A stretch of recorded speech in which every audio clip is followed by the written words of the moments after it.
근데 그때 사회복지기관에서 잘 못하시는 것 중에 하나가 역할을 구분하시는 걸 잘 못하세요. 이게 3면 등가의 원칙이라고 하는 건데 어떤 담당자가 어떤 역할을 맡잖아요. 그러면 그 역할 맡은 만큼 권한을 줘야 돼요. 역할 맡고 그 권한만큼 책임을 져야죠.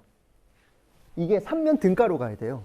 그런데 직원들이 부당하다고 느낄 때는 대부분 이 세 가지가 등가로 안 되고 깨졌을 때예요.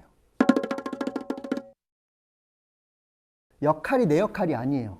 주어진 내 역할이 아닌데 요만큼만 나는 부여받았고 그런데 갑자기 좀 챙겨주래요. 이게 뭐냐면 중간관리자분들 같은 경우에 과장님 같은 경우에 내가 저 팀을 챙길 거는 내 역할은 아닌데 그런데 과장이니까 저 사람 좀 챙기래요. 그러면 내 역할이 아니었는데 갑자기 권한을 받은 거예요. 그러고 난 다음에 일이 잘 안 됐을 때 그 직원이 잘 못하면은 선생님 뭐 있냐고 중간관리자로서 라고 이야기하면 당황스러워지는 부분이 나오고요. 또 하나는 제 역할이긴 해요. 그런데 내가 결정할 권한이 없어요. 그래 놓고 일이 잘 안 되면 넌 뭐 했냐요 라고 하면 이게 억울한 거예요. 이게 보통 소식지 같은 거 만들 때 일어나는 일이죠. 예를 들면 소식지 담당자라는 역할을 맡았잖아요. 그러면 소식지 디자인은 누가 결정할 권한이 있어야 돼요? 담당자가. 근데 대부분 결제 올라가면서 뭐가 되냐면 캘리그라피를 좀 바꾸지 막 이렇게 나오는 거예요. 그러면 역할은 받았는데 권한이 없는 거예요. 그래 놓고 나중에 소식지가 예쁘게 안 나왔다고 누가 욕먹냐면 담당자가 욕먹는 거예요. 이렇게 되면 억울해지는 겁니다. 그래서 소식지에 보면 발행인이 있고 편집인이 있잖아요. 발행인은 기관장이고 편집인은 담당자거든요. 근데 자기가 결정하지 않고 위에서 다 결정한 것 같이 느껴지면 편집인이라는 항목을 빼요. 왜냐면 내가 결정한 게 아닌 것 같으니까.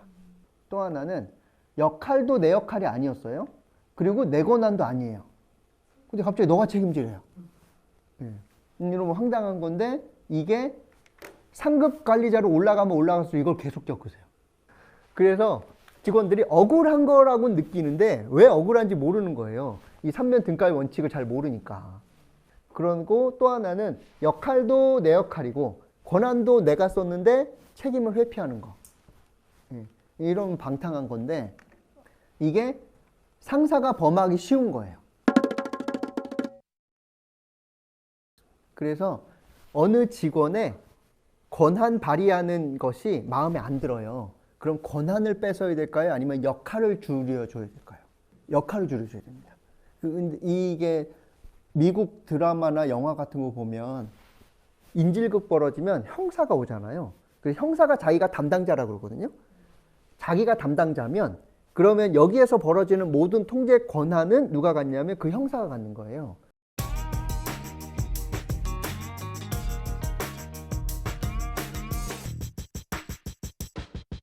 그래서 가끔 가다가 시장이 마음에 안 든다 그러면서 경찰서장을 압박해가지고 경찰서장이 담당 형사한테 이렇게 하라고 지시할 때 형사가 말 안 듣거든요.